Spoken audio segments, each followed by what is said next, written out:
Welcome to the Sierra Independent Press video blog exclusive. I'm James Anderson, and inviting us into his rehearsal studio and home, Nam Classic. On November 19th, Nam played his album CD release for A Value Study of the Young and Reckless.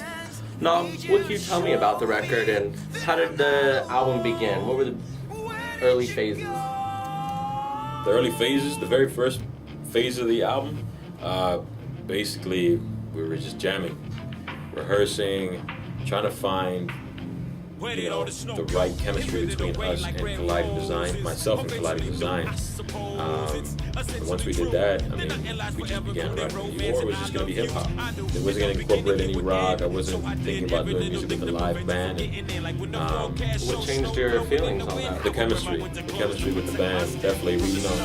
It's different with when you have a live band.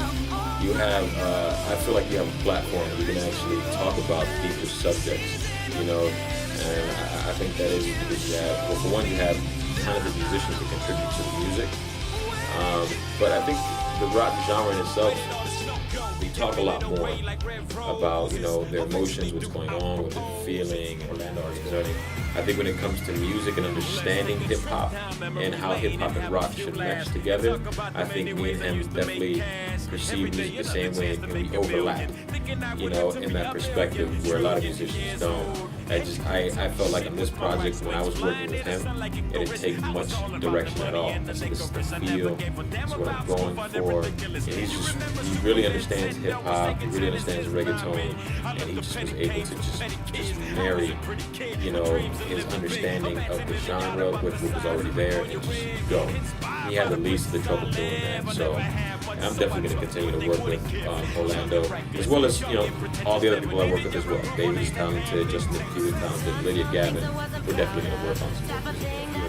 We're a pretty well known band. We played some of the same venues. We've obviously seen Aurora play a couple times. So we've known of them, and we've definitely known of Lydia. We actually really respect her vocals. She was definitely one of the first few that we thought about when we wanted to get a female vocalist on the project. The only problem was she was currently signed to a record label at that time, to a Sacramento record label, and we just didn't want to do another drop. So we went with another vocalist, and she just didn't give us what we needed for the track. The passion wasn't there. The song is definitely a passionate song. So, at the time we had finished doing all the recording. I was actually off in Washington, and Justin had sent me the track, and I listened to it, and I listened to it again just to make sure I wasn't being overcritical. Listened to it a few more times, and I called Justin back, and I was like, we can't put this on there. I'm giving everything I have on the song. Everyone on the song is giving everything they have on the song, from the bassist, the guitarist, the drums, everyone is. The vocals just didn't have that passion. So, luckily, Lydia wasn't with the record label anymore, so we decided to go with her, and she was willing to work on the track. So it just took the song to a whole nother level. So on the album, you have a bilingual song, Velvet. Yeah. Can you describe this song to me, and for any of those that are not bilingual that won't be able to understand it, what is the song about? Well, Vuelve actually is written in predominantly Spanish, but what I do is on the verses I mirror an English portion of the verse that basically is what I said in Spanish, but not in so many words. So it's kind of like a continuation of what was in Spanish. So when you hear it, you can understand where the song was going. So if you're not bilingual, you can still enjoy the song, but obviously some things will be lost in translation. So the song overall is basically about a particular female who just loves tough guys, the bad guys, and she's always chasing bad guys and then wondering why her life is the way it is, why she's ultimately ending up in the same predicament as before. So the song is just basically saying, one of the lines was a ti te fascinan los hombres que te tratan mal, so que tú crees que va a pasar, which is basically means, in a nutshell, was, you like the guys who treat you the way that, like crap, and ultimately, you sitting there wondering why? You know, why are you continually in this position again? So it's not kind of like I'm pointing the finger at her, but I want to raise awareness for those particular females, and really they do have the power to change that. You know, and in order for you to have a different solution at the end, you have to change, you know, what you're doing. You have to change. What would you say the overall message of the album is?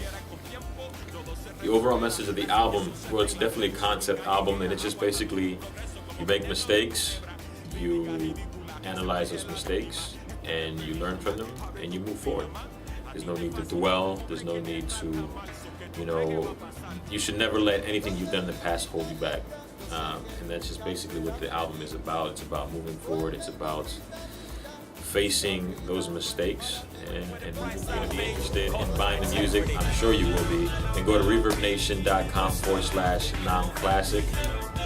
Or you can go to iTunes or any of the other online digital stores. It's Nom Classic. Album's called Value Study of the Young and Reckless. And James, thanks for having me. Thank you for allowing us to come. Single dollar is $5. Go pick it up. A Value Study of the Young and Reckless. This is the Sierra Independent Press. A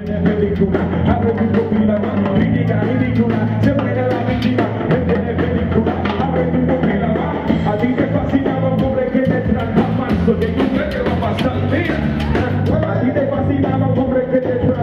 so que